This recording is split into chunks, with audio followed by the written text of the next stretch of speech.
Maayong adlaw. Welcome na po sa atong programang Baruganan. Diin dili ta mutago sa mga isyu, dili po ta magpalabi pero barug ta sa tinuod ug sakto. Ang atong barugan dili propaganda, dili pangilambog, kundi pagpamatuod, paghunahuna ug prinsipyo. Uban na sa blato karon ang ato ang mga kauban sa atong baruganan, Ruth ug Joel.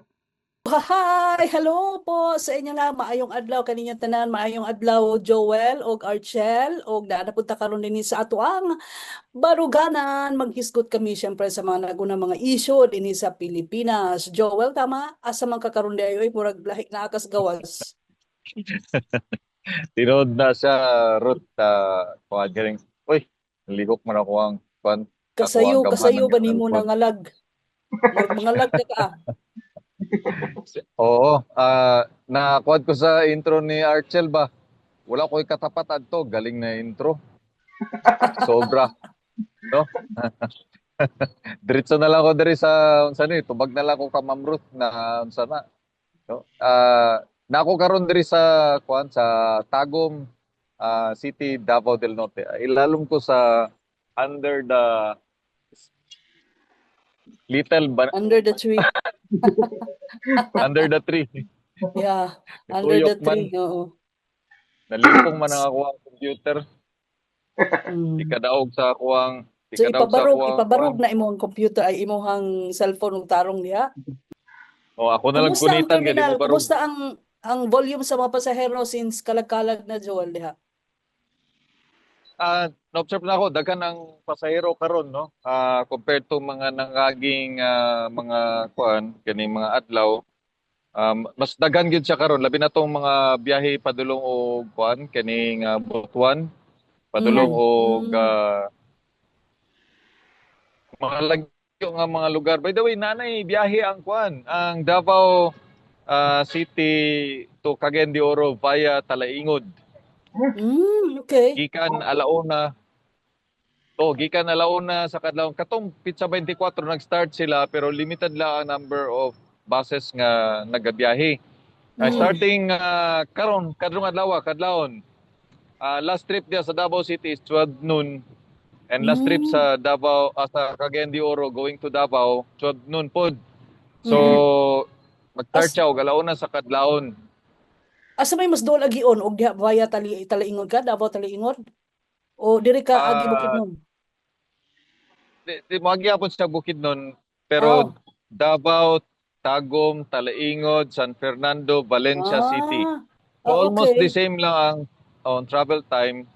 Almost the same lang. Kay kuan man na siya.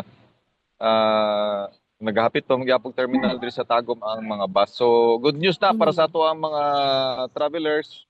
Labi na tong mo biyahe nga nag-uol nga bakta sila gikan sa ibabaw nga bahin anang kuan, no, kanang diya sa overview sa Kipulot, no, sa Palakapaw sa Quezon, Bukidnon. Ayan. So good news na siya. Wow. Good news kaayo na siya kay kanang diha sa mga tao sa Talaingod or lower diri sa Talaingod gusto ato sila Cagayan, di ba? Diretso na ilang biyahe. Oo. Okay, so congrats Davao City. Unsa na nga bus? Ganahan mo akong Unsa nga bus? Rural Transit Mindanao. Transit. RTMI. Okay. Rural Transit Mindanao. So pwede na dai kaayo gikan Kaning, tag Davao maadto tag Talaingod. Diretso. No. Pwede. Namanggoy gawas aning Davao naapoy Cagayan de Oro. Nag-launch na nila tong dugay na, no, pila na kabulan na niagi. Cagayan de Oro to Mati via Talaingod ug Tagum. So nanay nauna dili lang ning kuan, dili lang ning dili lang ning first time via dili lang ni Davao, no, dili lang Davao via Tagum, no. Balin ko kay igamit ang pwesto sa motor.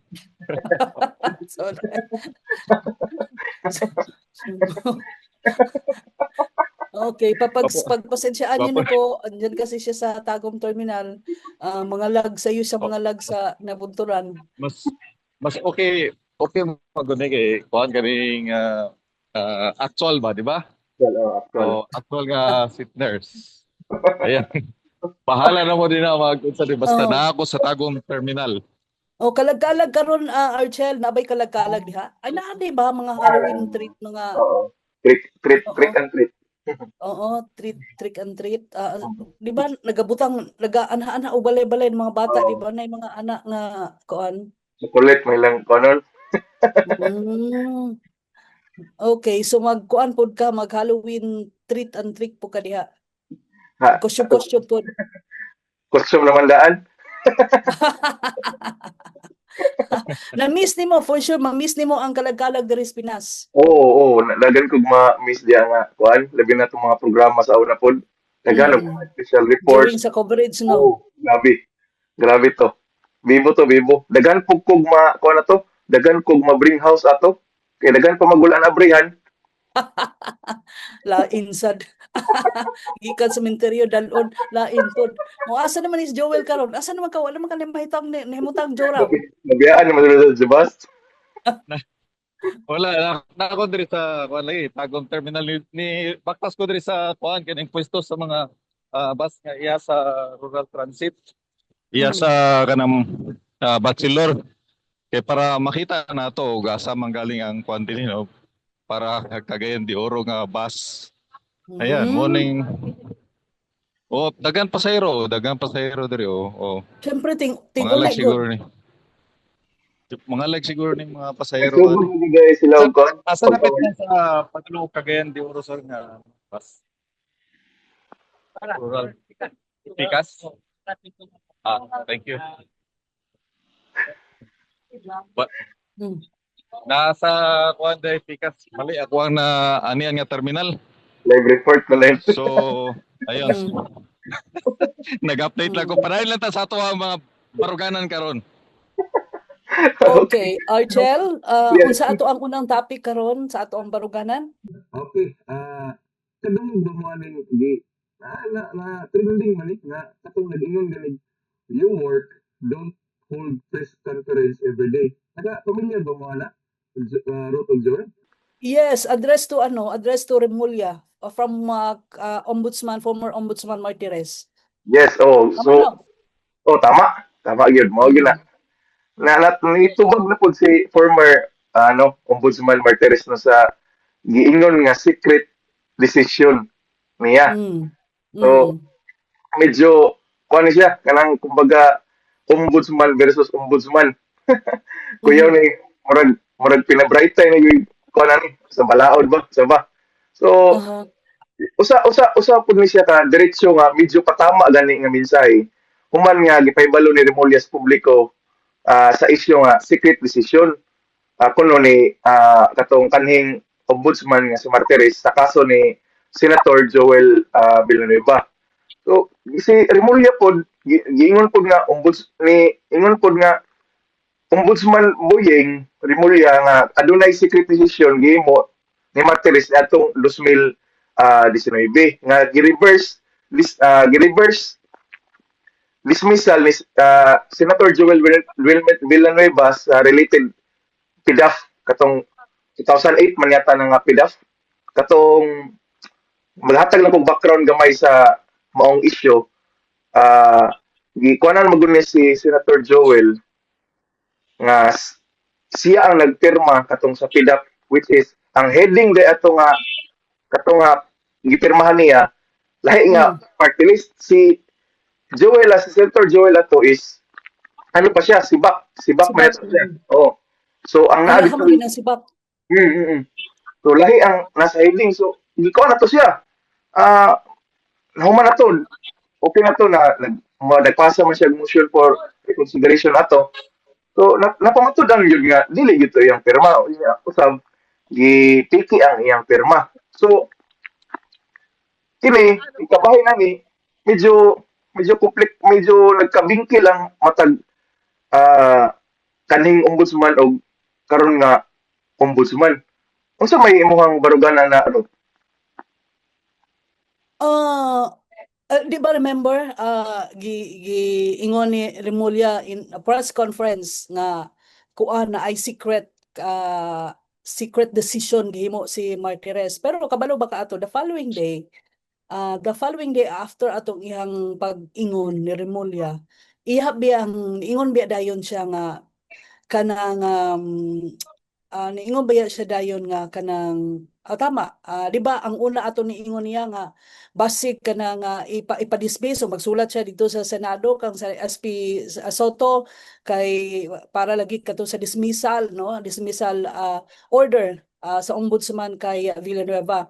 Tapos the following day niingon na pud si Kuan kay napalaw naman siya, niingon na lang in town siya nga naay secret decision gihimo si Martires. Kay napalaw naman siya dito kay ni tubag di ato si Villanueva gipakita to mga screenshot to sa mga copies nga ato sa dismissal order, tapos approval pod nga nag-go signal ang Senado nga okay siya, di ba, na wala siya problema. So, since palaw siya, ningon na siya secret decision. So, nigawas karon si Martires nga, anong secret decision? Bisag kita mga civilian, kaingon ta nga, naada ay pwedeng secret decision. In the first place, nakabutang high-tech na beta karon no, naana na sa mga, di ba, sa mga files na to, naana na sa mga computer, unya di man po na pwedeng imo secret kanang decision no, kay gihimo man as pila ka tawo permahan niya unya naka-record na nakabutang na sa mga files kung asa nila pa mutang. I don't think secret decision, siguro tungod kay napalaw na lang siya, ingon na lang siya secret decision. So karon buntag si Remulla napagawas na gyud siya og katong dismissal order nga gipagawas ni Martires. Ang kita ba nimo katong copy naa karon no, gi-post karon sa social media nga katong dismissal order. So there's no secret decision nga nahitabo. It's only Remulla na gagawa-gawa na ng istorya ba kay napalaw na lang siya. Pero ang bottom line man gud ani, ako nakita nako para gyud i-cover up gyud gihapon sa katong main issue nga kining flood control anomalies. Wala nila paasa man day paingon sa kadaghan nilang mga cover up. Di ba ang tao ma-focus na lang din kay Villanueva, kay Senator Jingo Estrada. Unya, pero ang mga tao pod nagaingon na pod focus na dito ta sa flood control. So mo na ginahimo karon ni Remulla na nahimo na siyang pila naman na silang attack dog. Tulok naman na attack dog si Trillanes, si Claire ug si Remulla. So I don't think so nga naay secret kay gi-explain naman po na ni Martires, no? Explain naman nga walay ang ana nga secret kanang decision kay naka-record man na siya niya. Kung naay mga copy public document manggid pud siguro na, no?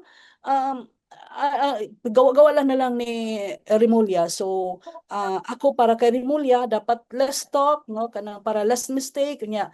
Tama to ingon ni Martires kay di man byud tulumanon og tulubagon og kanang obligasyon sa kanang ombudsman bitaw nga magsige na lag press conference. Tinuod. Well, sa kabahin ni Remulla siguro gihimo po na niya kay mo lagi to ang ilahang ang stick to the plan lagi nga stick to the script nga kanang kinahanglan erase na to para ma-defocus ang tao, mawala sa concentration ang tao sa flood control anomalies. So himo ta og istorya. Tinuod. Oo. So, ang kuan gyud ato is ang naghatag og impormasyon kang Remulla. Ha. Oh yes, Apply oo. to. Kana pod karon kung kinsa naghatag og info kay Remulla nga dunay secret decision or naay decision o kabalo ang mga tao dinha. So dapat kulang siya og Makita man nila research. sa ilang kuan, sa ilang siguro sa ilang system kung itawag nila Mm. murag case management system yata na. So na. Mumurag ana o bisan sa ilang sige mga record nila, no? Oh, so Gani, oo. siguro So kulang wala siya nag-research bago siya mo bulala sa iyang wa siya i-research. So ang ending napalaw na pud siya. So ingon na lang siya og secret decision. nya kini tubag naman si Martires. Tubag si Martires, oh. For sure di man pugid sa tantanan ni Martires kay Oo. una na Martires. Tingnan pa. I was on the right track. Gihimo ang Oh, nga desisyon, di ba? mo gyud. Ang giingon pa niya nga ang ombudsman, ang trabaho sa ombudsman nga magprotektar, di ba? Hmm. So, Ang basta gihimo magud karon ni Remulla Archel o Joel, mag-una-una siya og istorya.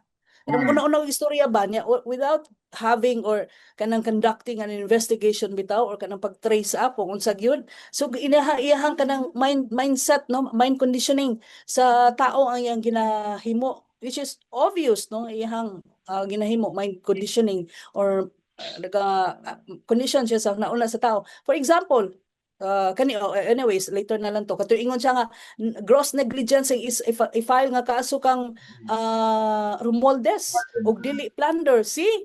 So unsay ginahimo niya? So ginakondisyon ang una-una sa tao. Ang ana na mahitabo. So parang gabula-bula siya niya, wala pa investigation, nagasulti na siya ang ana. Mm. So, diha, Joel, unsa may imong baruganan diha? Ang dapita. Mura mo siya sige Regarding pananaw sa- na chicks diha. Dili ako gipakita ang bus, wala pa mo gyud niabot diri nga bus. Di katong para kuan ba para kagandi oro. Ang ako ang baruganan regarding anang issue kabahin sa ombudsman. Una si Remulla akong balikon wa magud niya gi-check una gipakuha unta niya una ang folder nga asa ang files ni Villanueva. Kung iya na tong gipa-check daan nana sa iyahang kamot aya siya ni Yaw-Yaw kabahin sa kaso ni Villanueva, wala tay problema. Kay dili na siya mulahos og buhi og istorya.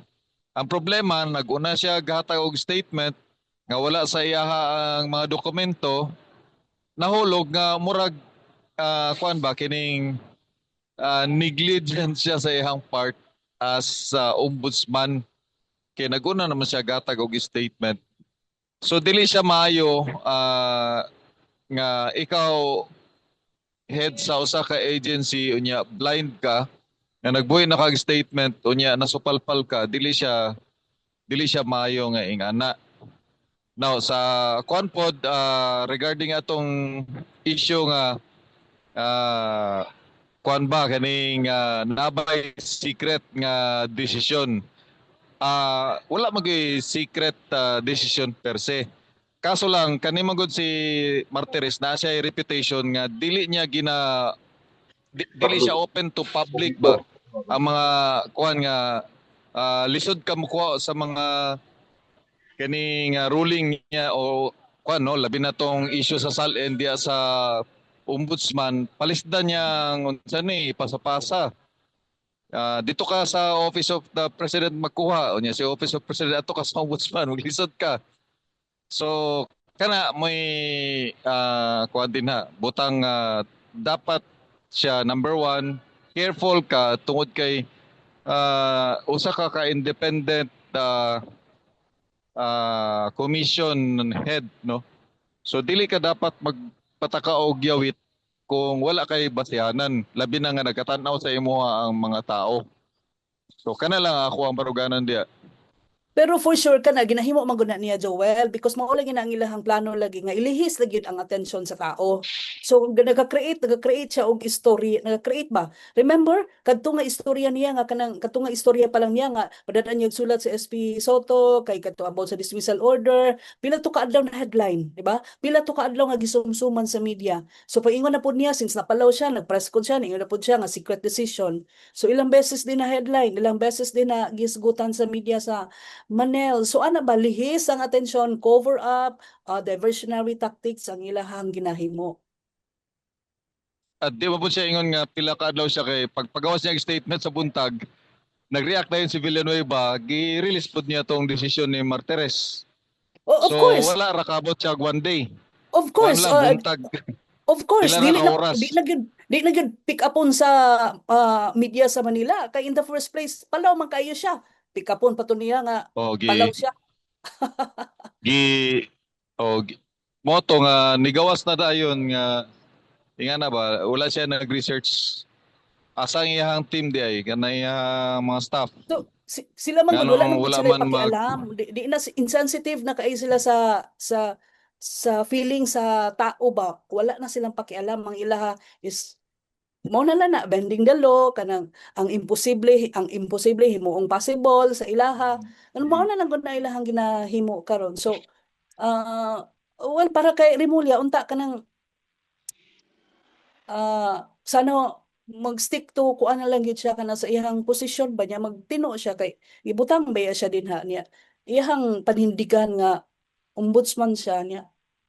Yun yung sinasabi nato nga dili ka everyday magsipa press con patawag niya na kay mga daghan mga statement, di ba, na kay mga pahayag niya mao na ang concentrate sa mga media sa Manila, mao na nang headline, mao na mahisgutan, so lihis ang tanan. Siguro po Ma'am Ruth ug Joel na ay political implication ani. Kumbaga nabay ka ng agenda nga politiko ba nga Mm. yung kat ni Remulla sa siyempre dugay naman tong nga kaso ni Villanueva. Anong muhion ko man yun. So gilihis nila. Oo ba? Mm. Tama tong giingon ni former ombudsman nga itong diversionary tactics na lang siya, di ba? So, agad tayo kuha na sila ha. Nagbangi man sila. Ulpos Mm. Okay. Okay, so unta magtino na si Ombudsman Remulla, niya dili kanang dada ng dada no nawala namang basis niya kay hindi naman bobo ang mga Pilipino no para di makasabot. Dito siya concentrate sa sa flood control scandal. Mao yun. So, okay. Okay, muna to tayo sa katapik. Ang nakaayo Mag-extra lang ta ani well karon no kay sige. Here we go. ako lay ang nakayo lang kay ni di ba nag-ingon ko nga dapat live stream niya ang mga proceedings niya sa ombudsman. So karon ilan na daw ang plano nga i-live stream ang mga investigation nga himon sa ombudsman labi na ning mga issue sa corruption. So mayo nalipay ko ana kay ni kuan sila ni tanong sila sa kaning kuan ba kanang persistent o kanang unsa ba consistent insistent public demand para sa transparency no sa investigation sa ato ang Office of the Ombudsman. So ang tubag na ko ana ang tubag na ko ana Joel, sana all at sana dili selective ang ilahang investigation. Yun lang naman. Dapat fair. Okay na. Katumanggi pang akusahan, dapat ihato ipatawag itong imbestigahan. Oo. Diba? Tama. Tama. So sa atong mga viewers nila, asaman mo kampi dito ba mo sa giingon ni Boyeng nga secret decision o dito mo sa side po ni former ombudsman nga nagprotektar lang siya sa kaning ang tao, nagprotektar lang siya sa tao. So asa man mo ana nga side. So comment down below kung asa mo nga side, kung mamalihog pud mi og follow, share og like sa mo ang mga video nga mo gipang post. O Ruth, Joel, unsa may inyong ikastorya? Salamat sa ato mga followers, no? Thank you so much. Nagkadaghan every week, no? Nadungagan ang ato ang mga followers sa ato ang Baruganan nga page. Uha na lang yun ato maingon ani. Uha. Oha. Sa ato po mga kaubanan sa media industry. Thank you for watching. Nagfans si kasama ang Chel. Nagfans. No. Yes. Nakaingon So, na mo ba na, uy? Okay, so man. Bye-bye. Until next episode sa ato ang Kauban na mo na. Baruganan.